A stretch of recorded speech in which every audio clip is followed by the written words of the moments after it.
रजनी को बचपन से ही पेंटिंग का बहुत शौक था। वो हमेशा से ही पेंटर बनना चाहती थी, पर उसके माँ और पिताजी ने उसको कभी भी इस चीज के लिए सपोर्ट नहीं किया और उसकी शादी नीरव से हो गई। नीरव रजनी को बहुत प्यार करता था, पर रजनी हमेशा चुपचाप ही रहती। वो इस शादी से खुश नहीं थी। वो ये शादी नहीं करना चाहती थी। उसे तो हमेशा से पेंटर जो बनना था। अपने इस सपने को वो नहीं पूरा कर पाई, इसलिए वो हमेशा उदास रहती थी। रजनी, बहुत ही बढ़िया फिल्म लगी है, कल देखने चले? नहीं जी, कल मुझे बहुत काम है, मैं नहीं जा पाऊंगी। अच्छा तो कोई बात नहीं, संडे को चलते हैं। देखिए, मुझे फिल्म देखना पसंद नहीं है। आपको जाना है तो चले जाइए। नीरव को मना करके रजनी वहां से चली जाती है और अपने बैग को खोलकर उसमें बंद पड़े ब्रश और कलर्स को देखकर रोने लगती है। रजनी, चलो ना कहीं बाहर खाने चलते हैं, कुछ तुम्हारी पसंद का। जी, मुझे नहीं जाना, मेरी तबीयत ठीक नहीं है। रजनी वहां से चली जाती है। नीरव को समझ नहीं आता कि रजनी उससे इतना दूर क्यों रहती है। वो जब भी उसके साथ वक्त बिताना चाहता है, रजनी कोई ना कोई बहाना बना देती है। एक दिन घर पर कोई नहीं था। रजनी घर का सारा काम जल्दी से खत्म कर लेती है। घर पर अकेले होने के कारण वो सोचती है कि वो आज पेंटिंग करेगी। वो अपने कमरे में जाकर पेंट ब्रशेस और कलर्स निकालकर जैसे ही कलर मिक्स कर रही होती है कि दरवाजे पर बेल बज जाती है। अब कौन आ गया इस वक्त? इतनी मुश्किल से तो मुझे पेंट करने का मौका मिला है।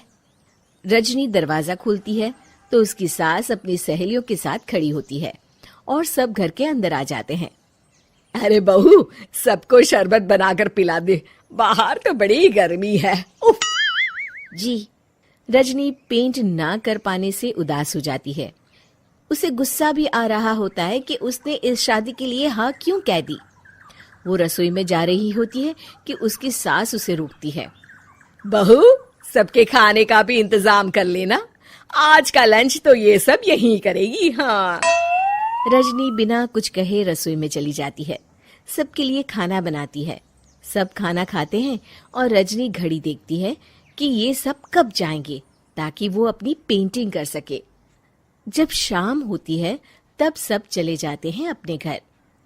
अरे बहू, सब तेरे खाने की तो बहुत तारीफ कर रहे थे, सबको बहुत अच्छा लगा खाना। आपको मुझे सुबह बताना चाहिए था ना कि आपकी सहेलियां आ रही हैं। पता भी है कितना वक्त लगा सारा खाना बनाने में। अरे बहू, तू ऐसे कैसे बात कर रही है मुझसे? तो और कैसे बात करूं? मैं इस घर की कोई नौकरानी नहीं हूं कि इतना काम करूंगी। रजनी अपने कमरे में जाकर दरवाजा बंद कर लेती है। शाम को जब नीरव आता है तो उसकी माँ उसे पूरी घटना के बारे में बताती है। क्या रजनी ने आपसे इस तरह बात की माँ? हाँ, और पता नहीं उसे क्या हो गया है, शाम से बाहर भी नहीं आई है। मैंने तो कई बार आवाज दी, खाना भी नहीं खाया उसने। तू ही बात करके देख ले बेटा। नीरव अपने कमरे का दरवाजा खटखटाता है। रजनी, दरवाजा खोलो, मैं हूं। रजनी दरवाजा खोलती है और फिर वापस जाकर अपने बिस्तर पर लेट जाती है। रजनी, माँ से बात करने का ये क्या तरीका है? मैंने कोई गलत बात नहीं की है। अरे तुम क्यों ऐसे बर्ताव कर रही हो सबके साथ? क्या तुम इस शादी से खुश नहीं हो? रजनी कुछ नहीं बोलती। अरे बताओ मुझे रजनी, क्या ये शादी तुम्हारी मर्जी के खिलाफ हुई है? हाँ, मैं ये शादी कभी नहीं करना चाहती थी। तुमसे क्या, मैं किसी से भी शादी नहीं करना चाहती थी। रजनी रोने लगती है। चुप हो जाओ रजनी, बताओ मुझे, तुम क्यों नहीं करना चाहती थी शादी? रजनी बेड के नीचे से अपने पेंटिंग्स, कलर्स, ब्रश, पेपर्स निकालती है। इतने में उसकी सास भी कमरे में आ जाती है। ये देख रहे हो, ये थे मेरे सपने। मैं पेंटर बनना चाहती थी, पर माँ पापा ने कभी सपोर्ट नहीं किया और मेरी शादी करवा दी। मेरे सारे सपने टूट गए। हर वक्त बस गुस्सा आता रहता है मुझे। मैं जानती हूँ कि आप लोगों की इसमें कोई गलती नहीं है, पर मैं क्या करूं, मुझे समझ में नहीं आता।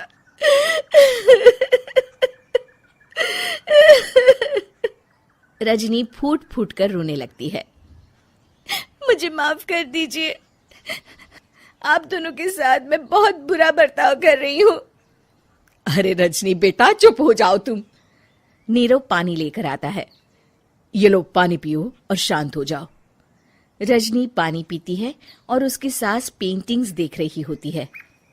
अरे नीरव, हमें तो पता ही नहीं था कि हमारी बहू कलाकार है। अरे कितनी अच्छी पेंटिंग्स बनाई है, देखो तो। ये वाली तो मैं अपने कमरे में ले जाऊंगी। आपको ये पेंटिंग्स अच्छी लगी?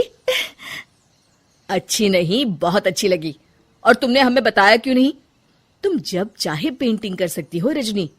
हम तुम्हारे सपनों को पूरा करने में तुम्हारा पूरा साथ देंगे। हाँ बेटा, हम कला की कद्र करते हैं। हम कलाकार तो नहीं, पर मुझे गर्व है कि मेरी बहू एक कलाकार है। रजनी, नीरव और सास तीनों हंस पड़ते हैं।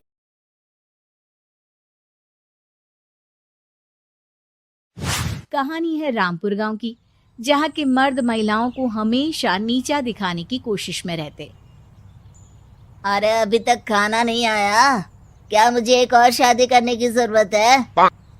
नहीं जी नहीं, ऐसा मत करना, वरना मैं कहाँ जाऊंगी। खाना लेकर मैं अभी आई जी। गांव की पंचायत में भी फैसले हमेशा औरतों के खिलाफ ही रहते। मैं जो फैसला सुनाता हूँ वो भगवान की आज्ञा होती है। इस लड़के ने अपने मन से शादी करके अच्छा नहीं किया। लड़के को घर भेज दो और इसकी शादी इसकी जाति की किसी लड़के से करवा दो। लेकिन ये लड़के, इसे तो गांव के बाहर निकाल दो। नहीं नहीं जमींदार साहब, ये क्या बोल रहे हैं? ऐसा नहीं हो सकता। मेरी बेटी मासूम है, इसे अच्छे बुरे की समझ नहीं है। अरे कहाँ जाएगी ये बेचारी? कहाँ जाएगी? इतनी चिंता है तो पूरे परिवार का गांव निकाला कर देते हैं। बेचारे, पूरे बसे बसाए परिवार को गांव छोड़ना पड़ता है। चाहे जो हो, अगर बेटियों को कंट्रोल नहीं कर सकते तो गांव में रहने का कोई मतलब नहीं है। यहाँ औरतों को दब कर रहना होगा। कोई भी अपने हिसाब से कुछ नहीं कर सकता, सब ईश्वर की मर्जी से ही होगा। तभी गांव का एक आदमी दौड़ा दौड़ा आता है। सरपंच साहब, जमींदार साहब, वो कालिया है ना, उसकी बेटी पढ़ने के लिए शहर जा रही है। अच्छा, ये कब हो गया? और कालिया की हिम्मत कैसे हो गई ऐसा करने की? लेकर आओ उसे और उसकी बेटी को। बस फिर क्या था, हाजिर हो जाते हैं कालिया और उसकी बेटी सरपंच के सामने। अरे कालिया, ये क्या सुनने में आ रहा है? बेटी को इंजीनियर बना रहा है तू? और ये बता, गांव में तो स्कूल नहीं है, फिर कहां से इतनी क्लास पास कर गई तेरी बेटी? राधा, जो कि कालिया की बेटी है, उसे लगता है कि सरपंच उसकी तारीफ कर रहे हैं। सरपंच जी, मैंने ऑनलाइन पढ़ाई की है, डिस्टेंस लर्निंग से। सभी में मैंने अच्छे नंबर पाए हैं, जिसे देखते हुए शहर की इंजीनियरिंग कॉलेज में मुझे स्कॉलरशिप मिली है। वाह जी वाह, क्या होती है ये? पहले तो ये बताओ, फिर आगे की बात करते हैं। पूरा गांव राधा की बात सुन रहा था और राधा बोलती जा रही थी। तो ऐसे मैं फ्री में एक अच्छी शिक्षा लेकर गांव में जो कुछ परेशानियां हैं, जैसे बिजली, पानी और इंटरनेट जैसी समस्याओं के लिए काम करूंगी। मैं गांव को शहर से जोड़ने के लिए पुल का निर्माण करवाने का प्रस्ताव रखूंगी। मुझे पूरी उम्मीद है कि जल्द ही हमारा गांव भी तरक्की की राह पर चल पड़ेगा। राधा की बात सुनकर सारे गांव वाले ताली बजाने लगते हैं। सरपंच को समझ नहीं आता कि वो क्या करे। चुप रह नादान लड़की, गांव के खिलाफ जाने के लिए तुझे गांव से बेदखल कर दिया जाएगा, वो भी पूरे परिवार के साथ। और हाँ, अगर ठीक से गांव में रहना चाहती है तो ये पढ़ाई लिखाई छोड़ दे। हम तेरे लिए गांव का कोई होनहार लड़का देखेंगे। तभी गांव का एक आदमी बोल पड़ता है। अरे नहीं नहीं सरपंच जी, राधा बिटिया जो बता रही है, अगर वैसा हो जाए तो हम लोगों को पैसा कमाने के लिए बाहर नहीं जाना पड़ेगा। हाँ जी, और ना ही कोसों दूर पानी के लिए भटकना पड़ेगा। हमारे बच्चे भी अच्छी पढ़ाई कर सकेंगे और आगे बढ़ेंगे, ना कि हमारी तरह खेती करते बैठेंगे। क्यों गांव वालों, राधा बिटिया का साथ देना चाहिए ना। सरपंच देखता है कि गांव राधा के साथ है तो वो चुप हो जाता है। वो घर आकर अपने सलाहकार से बात करता है, जो बहुत ही चालाक किस्म का इंसान होता है। अरे सरपंच साहब, आपको बहुत ही होशियारी से काम लेना पड़ेगा। एक बार गांव तरक्की कर गया, यहाँ के बालक पढ़ लिए तो कोई ना पूछेगा आपको। और फिर ये जो बेटा और बेटी है ना आपके, इनको भी आम लोगों की तरह ही जीवन जीना होगा। हाँ, लेकिन करे तो क्या करे? वो ना आप मुझ पर छोड़ दीजिए, बस मैं जैसा बोलूं करते जाइए। अगले रोज सुबह जब गांव वाले सोकर उठते हैं तो राधा के घर के बाहर और साथ ही वो लोग जिन्होंने राधा का सपोर्ट किया था, उनके घर के आगे लाल रंग से कल आऊंगी लिखा होता है। कल आऊंगी, यह क्या होता है? अरे यह तो खून से लिखा है, लगता है कोई भूत प्रेत या चुड़ैल का साया है। चलो सरपंच जी के पास चलते हैं। सभी सरपंच के पास जाकर उसे सारी बात बताते हैं। अरे ये तो बड़ी मुश्किल की बात है। चलो, मैं एक बाबा को जानता हूँ, उन्हें बुला लेता हूँ। सरपंच बाबा को लेकर गांव के घर के बाहर जाता है। ओहो, तो ये वो चुड़ैल है जो उन लोगों को निशाना बनाते हैं जो गांव को बदलने का सपना देखते हैं। वो गांव को ऐसे ही संपन्न देखना चाहती है। वो नहीं चाहती कि कोई बाहरी यहाँ का कायाकल्प करे। क्या तुम लोगों में से किसी ने गांव को बदलने की सोच रखी है? तभी राधा की माँ रोते रोते आती है। मेरी राधा घर से गायब हो गई है। अरे कोई तो बचाओ, मेरी बच्ची कहाँ गई?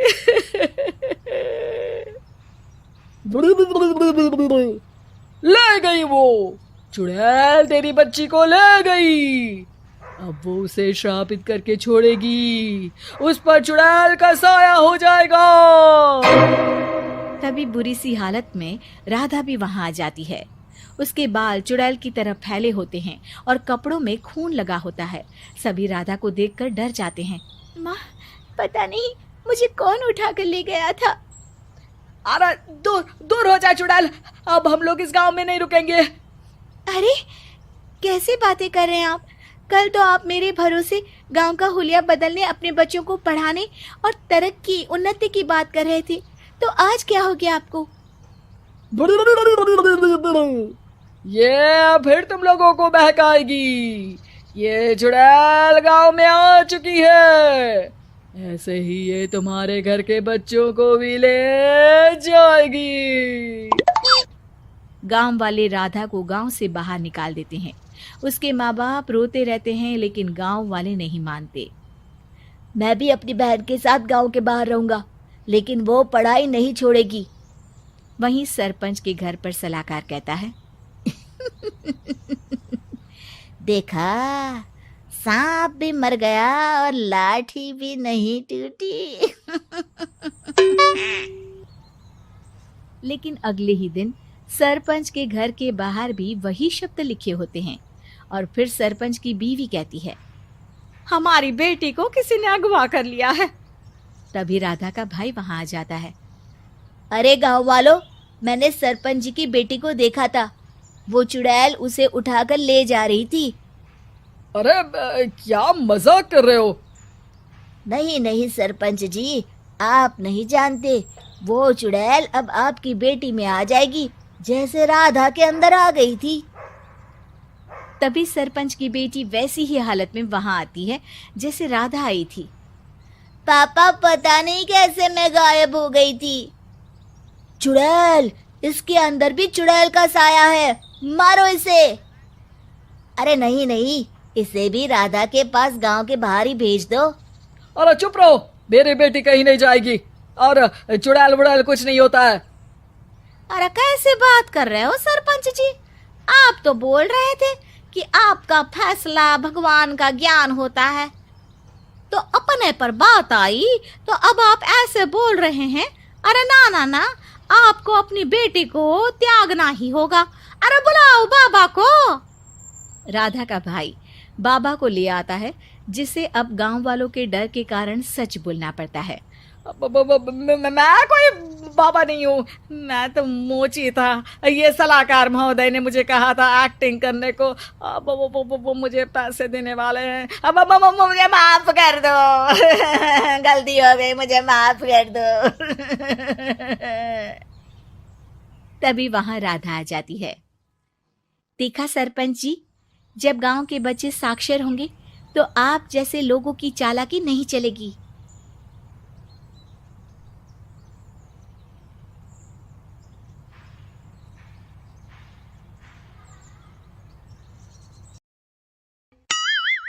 मीरपुर नाम के शहर में तेजस अपनी पत्नी नीरू के साथ रहता था। पति पत्नी दोनों ही नौकरी करते थे। एक दिन तेजस गांव अपनी माँ के पास फोन करता है। हेलो, प्रणाम माँ। जीते रहो माँ, तुम दादी बनने वाली हो हैं? अरे वाह, ठीक है बेटा, मैं कल ही आती हूँ। जब माँ जी शहर पहुंची तो बेटे बहू ने बहुत अच्छे से स्वागत किया। लीजिए माँ जी चाय। अरे गर्मा गर्म पकोड़े ले आओ माँ के लिए। नीरू रसोई में गई और 2 मिनट में ही पकोड़े ले आई। जी ये लीजिए। बहू जादू से बनाए हैं क्या? अभी तो रसोई में गई थी। यम्मी। माँ जी, शीला रसोई में पकोड़े तल रही है, मैं बस लेकर आई। हे भगवान, मेरा धर्म भ्रष्ट कर दिया तूने। अब तो गंगा जल से शुद्धिकरण करना होगा। दूसरे दिन, माँ जी मैंने नाश्ता बना दिया है, ऑफिस जा रही हूँ। पर अभी तो घर का सारा काम पड़ा है। शीला आती ही होगी, झाड़ू पोछा बर्तन कपड़े वो सब कर लेगी। हमारे जमाने में घर का सारा काम हम ही करते थे। जी माँ जी, आप बहुत होशियार हैं, मैं घर ऑफिस दोनों नहीं संभाल पाती। तो जरूरत क्या है घर से बाहर जाकर चाकरी करने की? वैसे भी घर का काम खुद करने से घर में बरकत आती है, समझी? पर माँ जी। पर वर कुछ नहीं, इस महीने की पगार मिले फिर ऑफिस बंद। हाँ। रात को नीरू तेजस से कहती है, सुनिए जी, माँ जी बोल रही थी कि मैं नौकरी छोड़ दूं। वैसे ठीक ही तो है, अभी तुम्हें आराम की जरूरत है। फिर भी आराम कहाँ, शीला को छुड़ाने के लिए बोल रही थी। तो अब 24 घंटे में इतना काम तो कर ही सकती हो। पर जॉब पसंद है मुझे, घर पर मन नहीं लगेगा। अगले दिन जब दोनों ऑफिस के लिए निकल रहे थे, मेरी तो कोई कीमत ही नहीं है इस घर में। माँ जी, आजकल महंगाई बहुत है, रहन सहन भी बदल गया है, दोनों नौकरी करते हैं तभी ठीक रहता है। अच्छा, तू कहना क्या चाहती है? मेरा बेटा तुझे बिठा के खिला नहीं सकता? तू ही इस घर का खर्च चला रही है, हैं? नहीं माँ जी, मेरा वो मतलब नहीं था। मतलब खूब समझती हूँ, ये बाल धूप में सफेद नहीं किए मैंने। हाँ। अब तो ये रोज का काम हो गया था। तेजस भी रोज की झिकझिक से परेशान हो गया था। एक दिन उसने कहा, नीरू, वैसे भी तुम्हें मैटरनिटी लीव मिलने वाली है, तो अभी से ही छुट्टी ले लो। पर क्या, मेरी सैलरी अच्छी खासी है। आखिर नीरू ने रिजाइन कर दिया। जब बच्चा हुआ तो घर में सब बहुत खुश हुए। कुछ दिनों बाद तेजस फाइल देख रहा था। क्या हुआ तेजस, कुछ परेशान लग रहे हो? अब हाँ, वो हमारी जितनी सेविंग्स थी वो तो हॉस्पिटल में और छठी के फंक्शन में खत्म हो गई है नीरू। और अभी वैसे मंदी चल रही है तो मैं बोल रही थी कल मुन्ना को हेपेटाइटिस का टीका लगवाना है। नीरू, क्या पोस्टपोन नहीं कर सकते? नहीं जी, बिल्कुल नहीं। अब तेजस को समझ में आ रहा था कि उससे गलती हुई है। पैसों की कमी का असर घर के माहौल पर भी पड़ रहा था। अगले दिन, बेटा मेरा चश्मा और ये दवाइयाँ ले आना, पर्चा देते हुए माँ जी ने कहा। जी। तेजस, मुन्ना के लिए दूध का डिब्बा और डायपर भी ले आना, और ये किराने के सामान की लिस्ट है, इसे भी लाना है।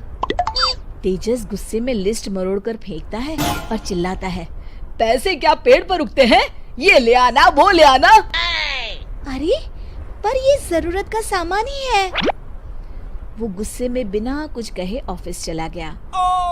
अरे अरे लंच तो ले जाइए। नीरू दौड़कर डिब्बा पकड़ाती है। एक दिन खाना खाने के बाद, नीरू, अब तो मुन्ना कुछ बड़ा हो गया, तो अब तुम वापस ज्वाइन कर लो ना जॉब। पर इस रिसेशन में जॉब मिलना बहुत मुश्किल है। ट्राई तो करो। फिर मुन्ना? माँ जी है ना, और एक फुल टाइम मेड भी लगा लेंगे। पर माँ जी, उन्हें तो पसंद नहीं। तभी माँ जी वहाँ आ जाती है और प्यार से नीरू के सर पर हाथ फेरते हुए बोलती है, अब मेरी समझ में आ गया बहू, पहले के और अब के समय में अंतर है। तुम काम शुरू करो, मुन्ना की जिम्मेदारी मेरी। मेरी प्यारी माँ जी। ये कहकर नीरू उनके गले लग गई। शिक्षा, परिवर्तन संसार का नियम है, हमें भी समय के साथ चलना चाहिए। उम्मीद है कि आपको हमारी ये कहानी पसंद आई होगी। कृपया हमारे चैनल को सब्सक्राइब करें और सभी अपडेट्स के लिए बेल आइकन जरूर क्लिक करें। और हाँ, वीडियो लाइक और शेयर करना मत भूलिएगा। Bye bye.